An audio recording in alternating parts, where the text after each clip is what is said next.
Once upon a time, in ancient China, there was a young man named Li who dreamed of becoming a great warrior. Li had trained in martial arts since he was a child, and he was determined to prove himself on the battlefield.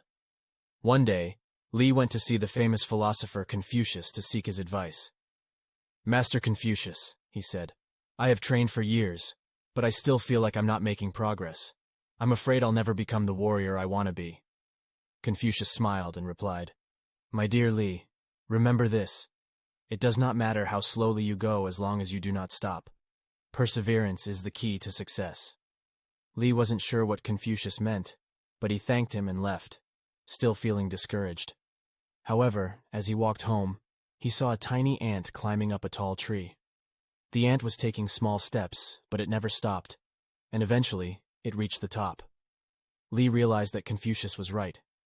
Even small steps towards a goal are valuable. From that day on, Li trained every day, taking small steps, but never stopping. He didn't become a great warrior overnight, but he kept going, and eventually, he became one of the best fighters in the land. Years later, Li went back to see Confucius and thanked him for his wisdom. "Master Confucius," he said, "I now understand what you meant. Even small steps are important, and as long as we keep moving forward, we will eventually reach our goals."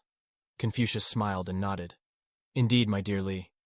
Perseverance is the key to success, and as long as we keep striving towards our goals, we will achieve great things." Li left Confucius's house feeling inspired and grateful.